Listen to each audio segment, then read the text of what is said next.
Bencana banjir yang melanda ini menimbulkan pelbagai persoalan antaranya mengenai kecekapan mengurus bencana dan kecekapan menyalurkan bantuan kepada mereka yang paling terkesan dengan kadar segera. Dan kita ingin memahami isu ini dalam konteks yang lebih besar. Sejauh mana prestasi ketika bencana ketika ini memberi impak kepada keyakinan dan kepercayaan rakyat. Dan daripada defisit kepercayaan ini, apa mungkin kesannya kepada kesihatan demokrasi negara ketika seperti mana kita saksikan semangat rakyat jaga rakyat ini sekali lagi mendapat momentum. Dan sudah bersedia bersama saya untuk membincangkan perkara ini Hanapi Jamaluddin Fellow Penyelidik Majlis Belia Malaysia MBM. Terima kasih dan Assalamualaikum Hanapi. Terima kasih bersama saya dalam Buletin Awan ini. Kita nak melihat pengurusan bencana ketika ini. Sejauh mana pengurusan bencana ini memberi impak kepada tahap keyakinan rakyat. Dan kita nak bercakap dalam konteks defisit kepercayaan yang kita sudah bersedia maklum terkesan selepas kita menyaksikan kemeluk politik dan juga pandemik COVID-19 sebelum ini. Ya. Baik, terima kasih kepada pihak Astro Awani kerana memberikan ruang kepada pihak Majlis Belia Malaysia untuk memberikan komentar ataupun daripada sudut pandangan kami selaku badan gabungan kepada pertubuhan belia yang ada di Malaysia. Jadi kita dapat saksikan berdasarkan public opinion ataupun pandangan massa, pandangan awam yang dapat kita saksikan di mana-mana sahaja dalam media-media sosial, memang ada isyarat-isyarat bahawa rasa tidak selesa dan juga rasa rungutan di kalangan rakyat terhadap bagaimana pihak kerajaan menguruskan bencana banjir yang kita sendiri pun tidak sangka pada tahun 2021 ni kita akan menghadapi gelombang bencana banjir yang saya rasa mungkin kalau bukan yang paling teruk di Malaysia, tapi saya kira antara yang memberikan kesan yang sangat hebatlah. Jadi banyak mata yang melihat tentang keefisienan agensi-agensi pengurusan bencana dalam negara yang dilihat tidak betul-betul dapat mengerahkan segala aset ataupun segala kekuatan dan juga kesiapsiagaan yang ada untuk kita nak mitigate sekurang-kurangnya, meminimumkan kesan-kesan bencana daripada keadaan yang menjadi lebih teruk. Dan kita dapat laporan daripada berita harian semalam dan juga daripada media-media bahawa 15 bilion kerugian direkodkan dan ini satu angka yang sangat besar. Jadi ini sebenarnya bagi isyarat tentang walaupun kita akui bahawa memang banyak analisis dibuat tentang kadar curahan hujan pada hari kejadian banjir berkenaan menyamai dengan jumlah curahan hujan untuk tempoh sebulan. Tapi saya percaya bahawa itu bukanlah alasan untuk kita setidak-tidaknya dapat meminimumkan dengan kesiapsiagaan daripada semua agensi-agensi berkenaan, agensi-agensi kerajaan yang ada dengan aset-aset yang kita miliki. Tapi nampaknya keadaan itu dilihat tidak berlaku dan menunjukkan sedikit kalau tidak lemah tetapi kurang persediaan yang sewajarnya oleh pihak kerajaan. Ini memberikan satu rasa defisit kepercayaan di kalangan rakyat. Kita nak fahami defisit kepercayaan ini dalam konteks politik. Kita nak tahu adakah ini memberi kesan besar kepada sentimen yang kita tahu ketika ini memang ada political apathy atau political fatigue setelah berulang kali kita lihat isu kemeluk politik dan juga pengurusan pandemik COVID-19. Apa kesannya kepada kesihatan demokrasi negara? Baik, ini sudah tentu dan kita saksikan dalam tempoh 2-3 tahun ini Malaysia memang menghadapi keadaan unstable politik. Keadaan politik yang juga disebutkan sebagai kerancuan politik dalam konteks kita bertukar-tukar kerajaan dan tempoh hanya 2 tahun ini.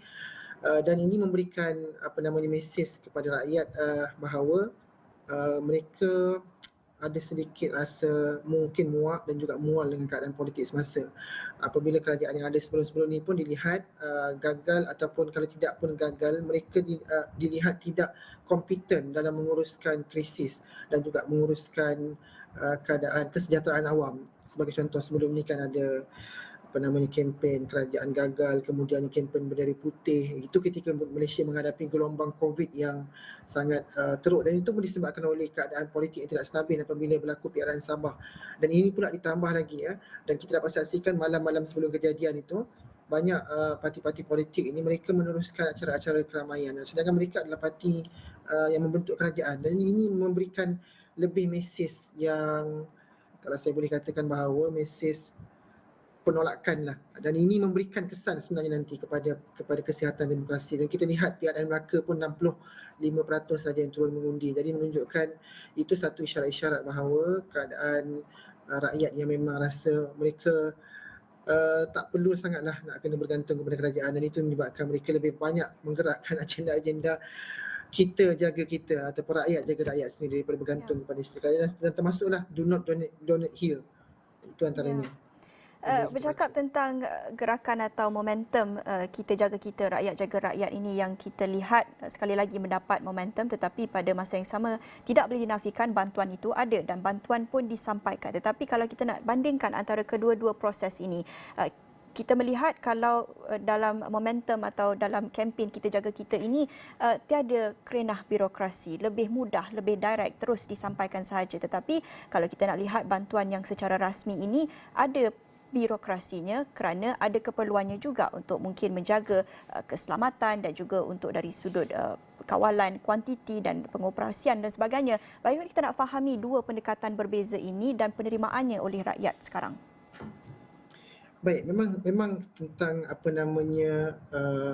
kesedaran tentang rakyat-rakyat di banyak negara-negara di dunia terhadap krisis ketidakyakinan mereka kepada institusi pertama ataupun institusi kerajaan ini memang telah pun muncul lama. Dalam satu report oleh Edelman Barometer Trust 2016 memang ada membuat ukuran terhadap tahap kepercayaan di 28 buah negara, yang mana rakyat majoritinya menganggap bahawa mereka lebih yakin kepada NGO, sebab NGO ni dilihat lebih tidak ada birokrasi dan mereka lebih ada speed, lebih ada kelajuan. Bila berlakunya begini, tak ada banyak sangat kerana birokrasi yang mereka kena lalui. Tapi institusi kerajaan sebagai contoh kan Nadma yang sebelum ini tidak memberikan arahan kepada angkatan tentera untuk turun menggerakkan aset mereka.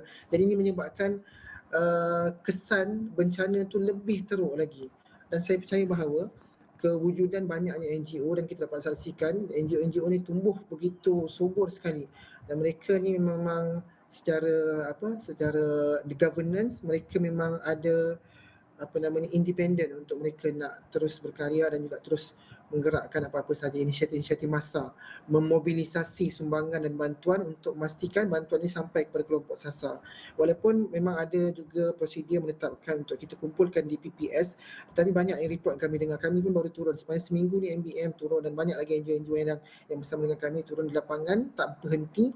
Memang kita dapat saksikan bahawa dan kita dengar daripada sama ada penyelaras atau daripada penduduk sendiri, ada yang tak sampai, ada yang berganda-ganda pula bantuan yang mereka dapat. Jadi ini menyebabkan kita perlu lebih berikan memikirkan apakah alternatif atau inisiatif yang paling baik, selain daripada adakah NGO ini sendiri boleh terus direct kepada kelompok sasar tanpa perlu melalui kepada pusat pengurusan bencana.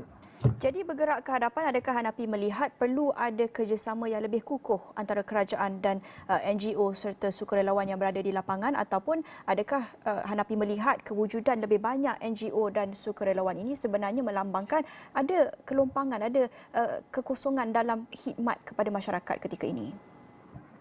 Baik, salah satu daripada kriteria lah, wallahualam, salah satu daripada kriteria mungkin saya pernah terbaca sebelum ini ialah ciri-ciri negara demokratik dan negara yang progresif dan maju ni adalah dengan banyaknya NGO yang dilahirkan. NGO ni memang berperanan sebagai third alternative ataupun third force, kuasa ketiga yang bertugas untuk check and balance dan juga untuk setengah-setengahnya menjadi pressure group. Jadi memang kita perlu memberikan dukungan kepada gerakan-gerakan NGO ini kerana mereka, macam saya katakan tadi lah, tidak tertakluk banyak kepada kerana birokrasi, dan mereka ada speed, ada kederasan dan kelajuan untuk bergerak. Cumanya kita kena pastikan adalah mekanisme untuk memastikan keterusan dalam dana-dana awam yang mereka kumpulkan itu, dan juga kelompok sasar yang berkenaan itu dapat disampaikan, mereka dapat terima hak mereka. Dalam masa yang sama, kita tak boleh abaikan dalam konteks sosiopolitik, dalam konteks sosiopolitik negara kita, peranan kerajaan sebagai regulator yang merupakan kuasa pertama yang banyak daripada wang pembayar cukai. Mereka sepatutnya dengan kekuatan dan kemampuan untuk membeli aset-aset pertahanan ataupun pengurusan bencana sebagainya, itu sepatutnya dapat dimudahkan kalau berlaku hal-hal yang di luar daripada perkara-perkara tidak dijangka seperti ini. Tapi nampaknya banyak bukan sekadar NGO saja, NGI, non-government individual, bahkan individu yang dilihat sebagai public figure pun, mereka bergerak sendiri, bawa bot daripada Melaka, daripada Kedah, daripada Kelantan untuk membantu, dan ini menimbulkan pertanyaan yang saya sendiri pun secara peribadi dan saya percaya ramai lagi rakyat Malaysia di luar, di manakah agensi kerajaan ataupun di manakah aset-aset kerajaan yang kita dah laburkan berpuluh-puluh, mungkin bilion, juta, tetapi tak nampak ketika hari-hari ataupun waktu-waktu sukar sehingga rakyat ada difahamkan tersangkut 3 hari, 2 hari, how can?